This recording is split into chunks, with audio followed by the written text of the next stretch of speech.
么做是要付出代价的。好，那就试试吧。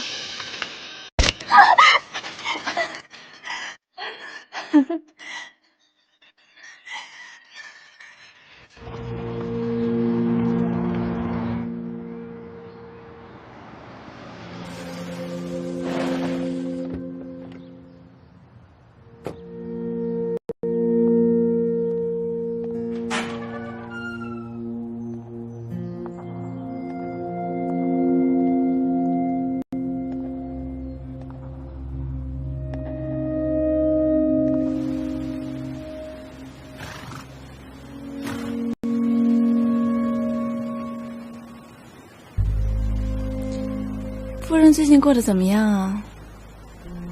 啊，还好啊。看样子你过得也很不错嘛。其实我最近过得不太好。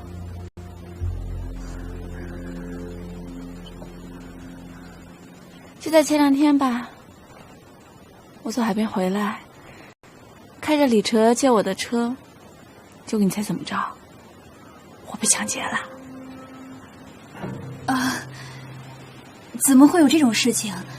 那你没有受伤吧？我还好啦。车子呢，因为有了保险，所以啊也不用赔偿了。不过呢，不过什么？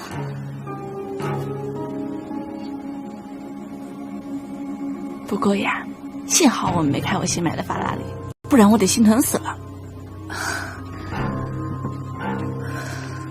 哎呀，我还想着以后每个牌子的车都买一辆，你觉得怎么样啊？好啊。其实吧，今天过来呢，是有些事情想告诉你。毕竟呀，从法律的意义上来说，您算是我的监护人，我觉得你有权先知道。什么计划？我这不是遭遇了抢劫事件吗？我就在想，如果有一天我突然死了，我要像我父亲一样，把那些财产呢都捐赠给社会。哦，你想追随失踪的遗愿是吗？那当然很好啊，只不过你现在还这么年轻，考虑这些是不是太早了？您觉得我考虑得太早了是吗？是啊。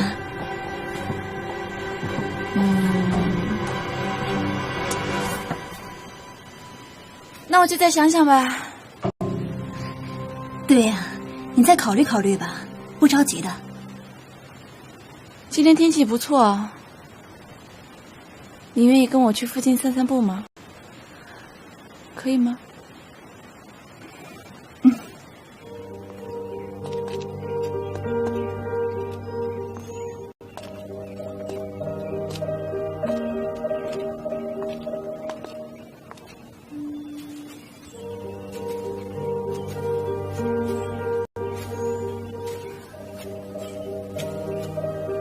雪姐，我看还是不要再走了吧，会迷路的。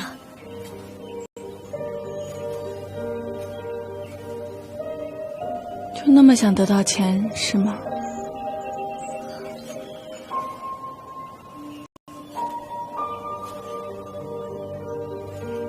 不惜杀了人也要得到是吗？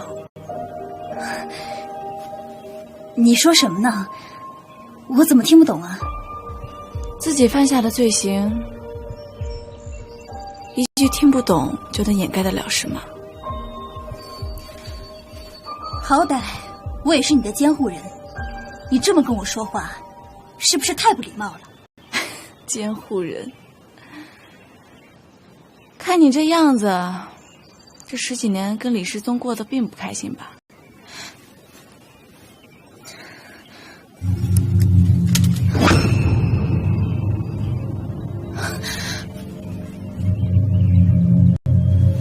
你要干什么？你疯了？杀了我之后，很高兴是吧？却一丝罪恶感都没有是吗？学姐，你不要再胡说八道了，我根本就没有做那些事情。再说了，你现在不是好好的吗？诚实一点吧。他们杀了我之后，不是还把照片传给你了吗？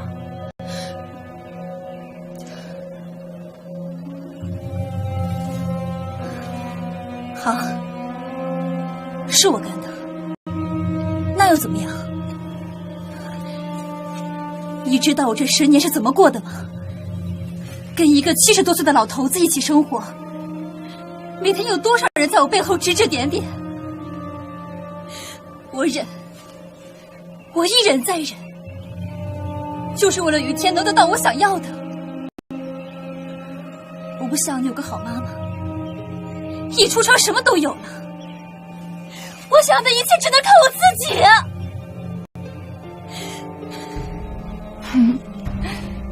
你太好笑了，说的就跟有人逼你似的。这是你自己的选择，既然做出了选择，就应该好好忍受。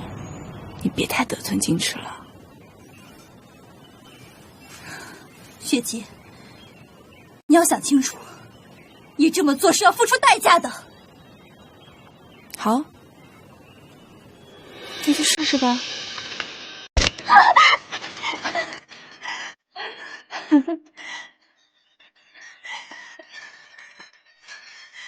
这里呢，一共有6枚子弹孔，2枚子弹，也就是说，你有2/6的几率杀掉我，我也一样。你不是很想让我死吗？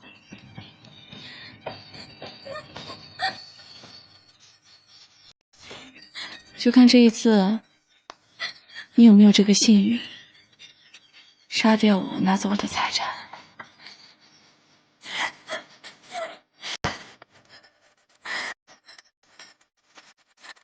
你找杀手杀我的时候，不是挺利索的吗？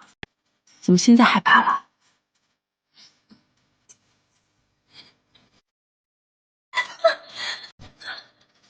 既然你不敢，那我来吧。不要！我错了，对不起，都是我错了，我也是一时糊涂，原谅我好不好？我再也不敢了。那还有2枚子弹，看来你够幸运呀。所以以后好好生活吧。至于你以后会不会做个好人呢？这点我不干涉，那是你自己的事。但是从今以后，不要再来招惹我了。好，我发誓，我再也不招惹你了，我发誓。如果让我知道你以后再敢动一点歪心思的话，